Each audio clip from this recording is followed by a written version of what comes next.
Itu membuat orang lari dari kebaikan. Kalau dengan cara menunjuk, meminta, itu seperti merampok. Merampok pakai malu itu.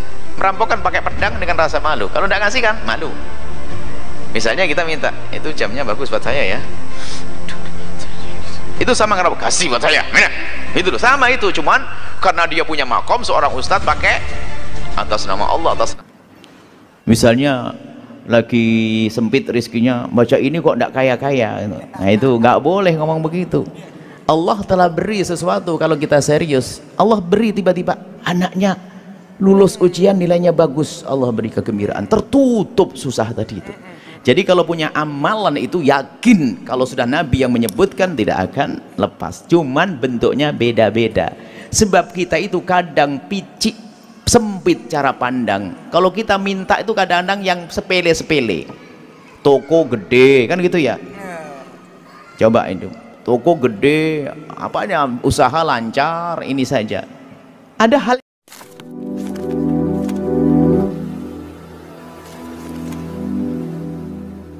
Assalamualaikum warahmatullahi wabarakatuh. Welcome back to my channel Detektif D. Ya teman-teman, kali ini hiburan tapi sedikit serius ya.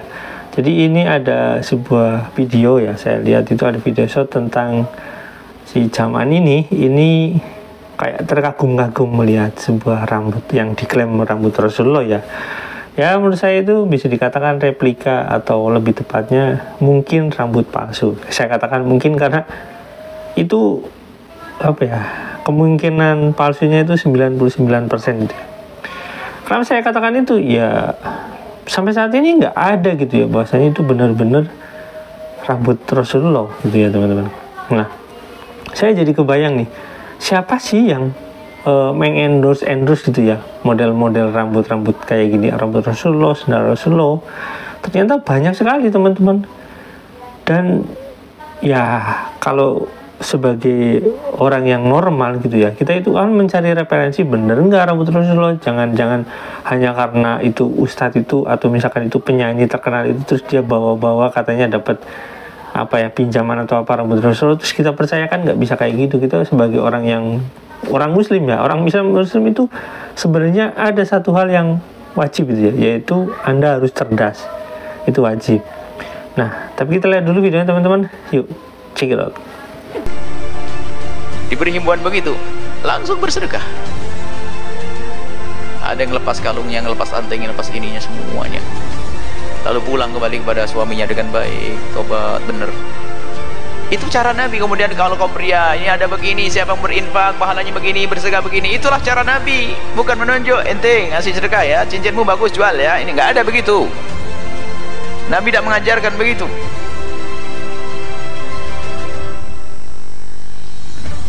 Itu membuat orang lari dari kebaikan. Kalau dengan cara menunjuk, meminta, itu seperti merampok. Merampok pakai malu itu. Merampok kan pakai pedang dengan rasa malu. Kalau tidak ngasih kan malu. Misalnya kita minta, itu jamnya bagus buat saya ya. Itu sama ngerampok, kasih buat saya. Mana? Itu loh, sama itu. Cuman karena dia punya makom seorang ustadz pakai atas nama Allah, atas nama Nabi, sama itu. Bahaya itu. Oh ustadz minta-minta ke jamaah. Kalau memberikan himbauan sedekah, cuman biasanya ngomong, ya tidak paham tuh, suruh megang kotak dia pegang beneran, tidak ngisi-ngisi ya, didoain saja semoga paham. Ini nggak paham misalnya ini. Nah ini ya tetap tidak boleh kita bikin malu. Bikin malu nggak diajarkan oleh Nabi SAW. Atau bikin orang lari. Ini masalah sedekah. Maka lihat, ikhlas harus kita ajarkan untuk diri kita sendiri. Ikhlas kita ajarkan kepada orang lain. Bagaimana mengajarkan ikhlas? Cara mengambil pun yang cantik, yang manis. Maka tim-tim pengurus masjid yang cari dana, tolong yang cantik mainnya. Ada. Oh, sudah di belakang, masya Allah sini Ustaz. Masya Allah sini Ustaz, masya Allah, jazakumullah. Sini Ustaz. Angen ya ini. Ada kursi lagi?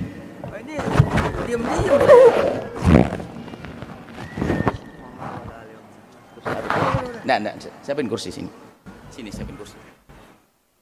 Jazakumullah. Semoga Allah menjaga, Allah jaga semuanya. Set gue. Ada masih kursi? Ada kursi. Masih banyak. Ada kursi. Oh, cium tangan dulu. Sudah mulai. Kursi ya, Lat. Kursi. Sehat semuanya. Sehat ya. Allah aman. Sabtu datang sini. Sama istri. Insyaallah.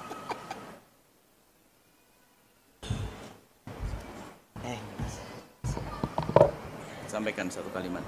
Bismillah. Ya. Bismillahirrahmanirrahim. Assalamualaikum warahmatullahi wabarakatuh. Alhamdulillah dengan izin Allah wasilah guru kita semua, saya bisa ada di sebelah beliau nih, Masya Allah. Mudah-mudahan kita semua kumpul dengan beliau di surganya Allah Subhanahu wa Ta'ala. Amin. Saya disuruh nyampain dikit. Nah, saya sampein yang di Tarim aja kali ya, tempat Buya nih di Hadramaut. Rasulullah Allahumma sholli wa sallim barik alaihi pernah bersabda, dan saya ketemu prakteknya itu di Tarim. Kata beliau, kalau susah, banyak kesusahan, sulit, banyak kesulitan, baca aja ya Hayyu ya Qayyum la ilaha illa anta. Ya, kita baca aja bareng-bareng yuk. Ya, kalau doa sih udah ya kabul.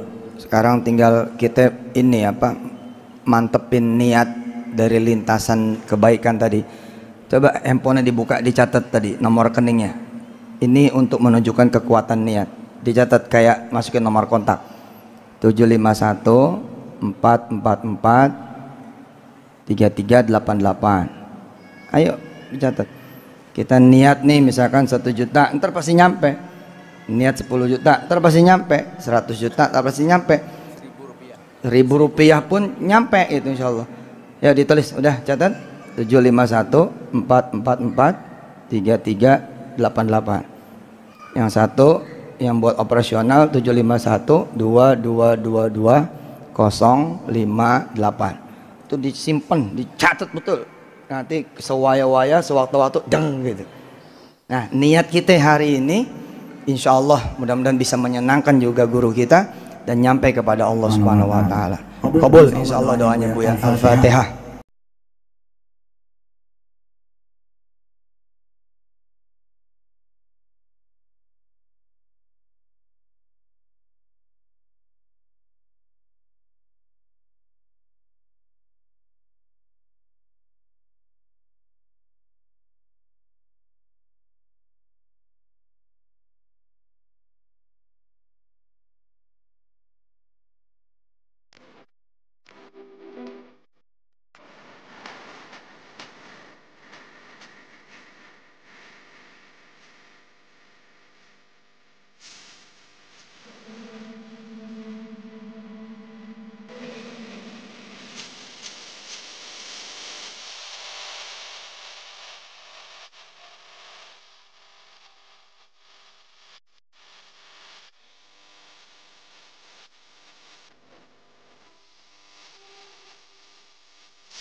secara logika, kalau misalnya sandalnya Kanjeng Nabi itu masih benar-benar ada, ya otomatis yang menyimpannya itu adalah keluarga Nabi yang dekat di sana, bukan malah dibawa ke Indonesia sini. Jadi tidak masuk logika. Lagian kalau misalkan pada masa Kanjeng Nabi kok sandalnya sudah keren seperti ini, kan berbeda ya sandal zaman dulu dengan sandal zaman sekarang.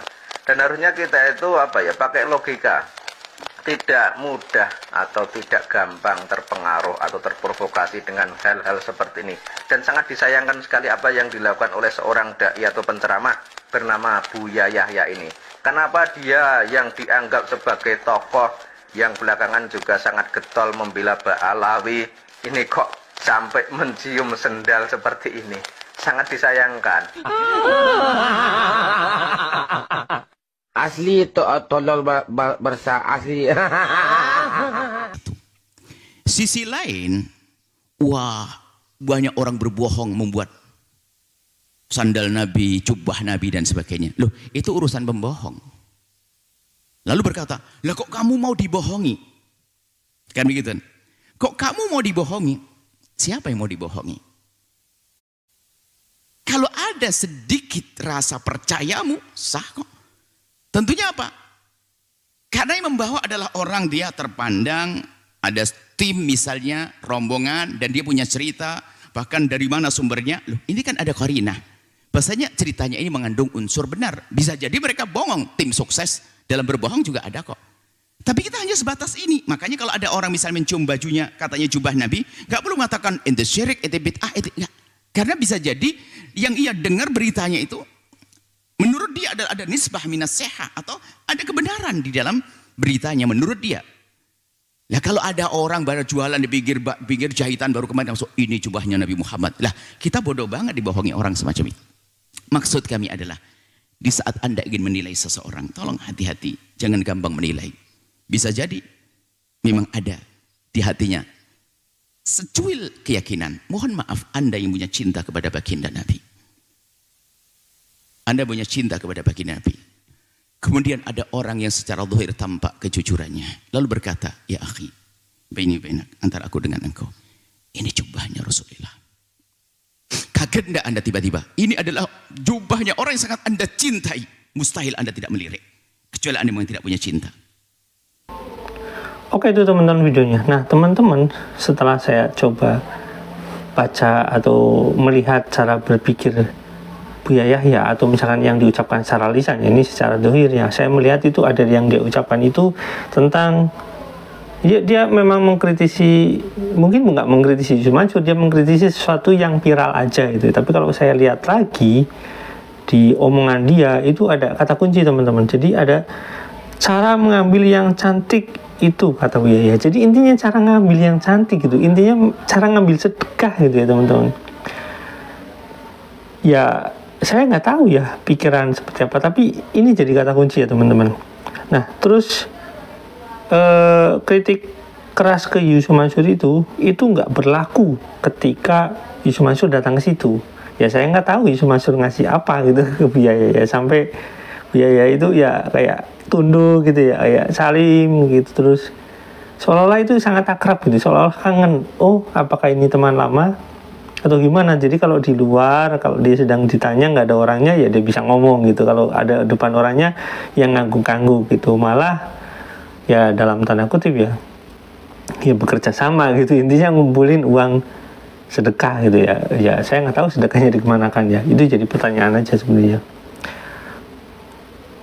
Mereka bisa satu server kayak gitu, saya bisa katakan satu server ya, karena ya mereka sering ketemu mungkin ya, sering ketemu, terus ada urusan-urusan yang menurut saya mirip gitu ya, seperti misalkan contoh urusan sendal Rasulullah, kalau itu misalkan yang paling kita lihat itu di video itu kan urusan rambut ya, mereka sama, mereka ya apa ya, dalam tanda kutip itu mereka nggak menghakimi gitu, menghakimi dalam arti tidak menghakimi itu salah gitu. Udah kita harus baca referensi sejarah tentang ya misalkan kayak barang-barang peninggalan Nabi, terus rambut Nabi, itu kita harus baca referensi. Mereka enggak. nggak itu. Jadi kemungkinan mereka satu server. Kenapa ini jadi jadi tanda tanya buat saya, kenapa orang-orang ini kok ya pada pada diem? Karena mungkin ketika membawa rambut Rasulullah itu ya, atau barang-barang peninggalan Rasulullah gitu, misalnya kayak sendalnya, itu ada acara ngumpulin uang sedekah. Nah itu mungkin menurut saya yang jadi mereka pada diem, karena ada nilai materi di sana gitu ya. Makanya mereka pada ngendos nih rame-rame. Misalkan gini, ada acara nih semacam ceramah atau apa, terus mereka bawa barang itu gitu ya. Terus di sampingnya biasanya sebelum mencium rambut Rasul itu biasanya ada kantong kresek, atau misalkan nanti ada sorban atau apa untuk nyimpen uang gitu. Jadi mereka sama-sama satu server dalam urusan kayak gitu. Nah terus ketika kita lihat ceramah, atau bukan ceramah ya, mungkin ceramah ya, ini Yahya itu dia menghaki atau menghukumi itu dengan husnuzon gitu ya. Husnuzon ini aneh ya. Kita sebagai orang Islam itu diwajibkan pintar. Ini wajib pintar gitu ya, kita sebagai orang Islam itu. Dan Rasulullah itu dengan jelas ya bahwasanya ketika berbohong atas nama Rasulullah, ini jelas ya di sini, dan itu udah dipastikan itu ketika berbohong atas nama Rasulullah itu merupakan dosa besar, dan orang itu menyuruh menyiapkan tempat duduknya di neraka. Jadi intinya kalau kamu berbohong kepada manusia atau misalkan kepada jamaah atas nama Rasulullah, berarti kamu sendiri yang menyiapkan tempat duduk di neraka gitu intinya. Jadi secara otomatis kalaupun itu orang lain nggak tahu atau bagaimana, atau misalkan itu dosa-dosa yang misalkan bisa diampuni, itu nggak bisa karena mereka menyiapkan sendiri gitu, ibaratnya kayak gitu. Kalau misalkan kehilafan mungkin masih bisa diampuni, tapi kalau itu unsur kesengajaan atas nama Rasulullah, nah itu mereka menyiapkan tempat duduk sendiri, jadi mereka sadar dengan dosanya gitu ya. Begitu teman-teman. Jadi kenapa mereka bisa ya dalam tanda kutip satu server, intinya ada urusan-urusan itu. Nah kalau urusan Yusuf Mansur apa? Ya lagi-lagi ya teman-teman ya, bagaimana Yusuf Mansur itu bisa punya mobil mewah, bisa punya rumah besar mewah gitu, terus dia bisa punya warung steak banyak gitu ya, ada bebek selamat juga kan di situ yang nggak selamat ya.